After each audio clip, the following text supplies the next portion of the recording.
d'abord, ce rapport n'est pas sur la déradicalisation, il s'appelle désembrigadement, désendoctrinement et réinsertion des djihadistes en France et en Europe. Parce que la déradicalisation est un mot qui ne convient pas dans le cas des djihadistes et d'ailleurs en général. On ne peut jamais vraiment déradicaliser les gens. Mais on peut, n'est-ce pas, atténuer l'impact de l'idéologie sur ces personnes-là. La question des associations est liée aussi à l'impréparation du gouvernement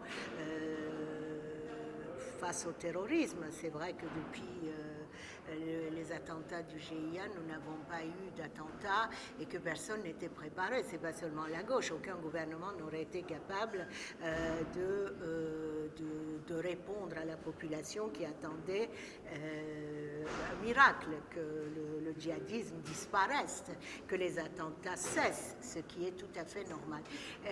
Bien sûr, les associations étant en manque de subventions, dès qu'il y a eu ces projets d'éradicalisation, entre guillemets, les associations sont montées au créneau, il y avait de l'argent, et on n'a pas eu vraiment le temps ni la possibilité, parce qu'il n'y avait pas de prestataires, de pouvoir faire le tri entre les associations.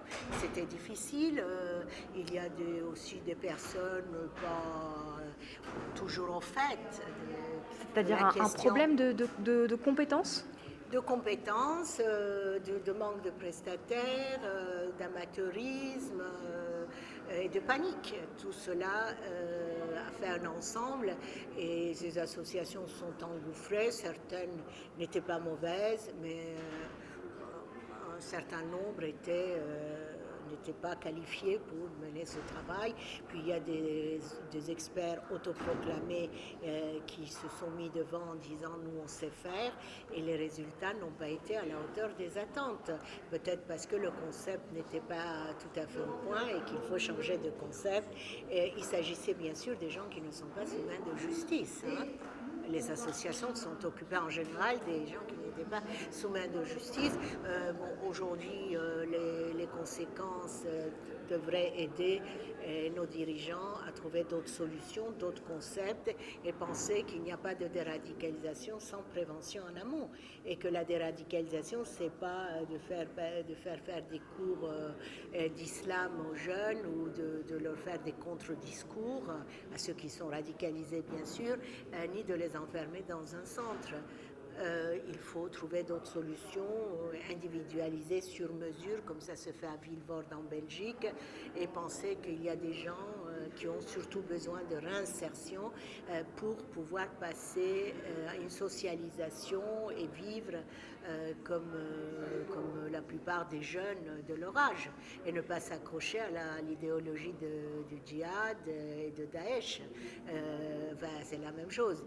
Daesh avait une idéologie très forte qui quand même comble pas mal de manques de ces jeunes qui ont été laissés à l'abandon, discriminés souvent, échecs scolaires, chômage, etc. Je ne dis pas que ça les excuse, loin de là, mais enfin, il y a quand même des problèmes.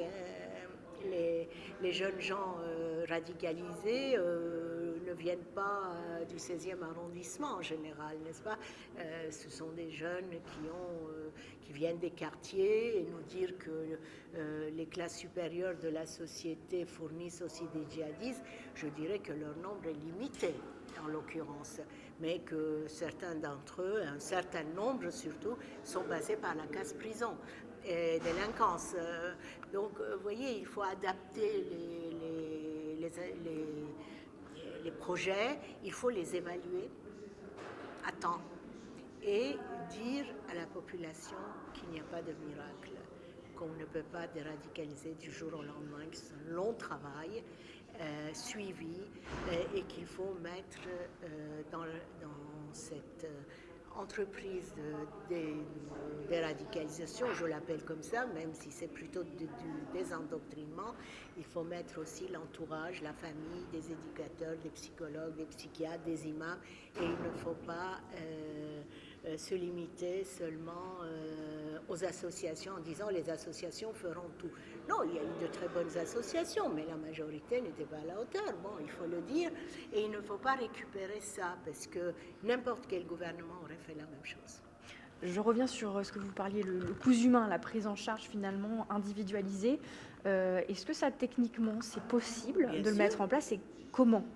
Oui, mais regardez à Villevoorde, les élus ont mis en place des structures qui prennent ces jeunes en charge dans la durée. Et elles font du sur-mesure. Enfin, ces structures font du sur-mesure. C'est-à-dire avec des psychologues, Bien avec sûr, des imams? la famille, la police de proximité, les éducateurs et pourquoi pas les chefs d'entreprise. Hein. Vous savez, il faut surtout trouver un emploi à ces gens, les professionnaliser et leur donner des horizons. C'est pas en se disant, voilà, on va les enfermer dans un centre, même si c'est volontaire comme à Pontouni, ça n'a pas marché non plus.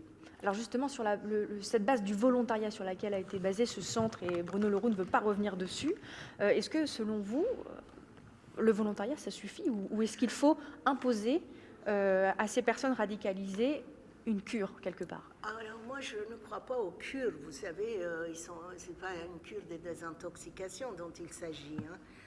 Il faut mettre ces gens sur une voie qui leur permette de vivre autrement, de ne pas rester accrochés à leur idéologie, à un islam très rigoriste, qui la plupart ne connaissent pas vraiment les éléments fondateurs, c'est un peu du bricabo, enfin un petit peu n'importe quoi, mais il y a aussi certains qui sont très introduits dans l'islam, qui le connaissent, ce n'est pas seulement des amateurs.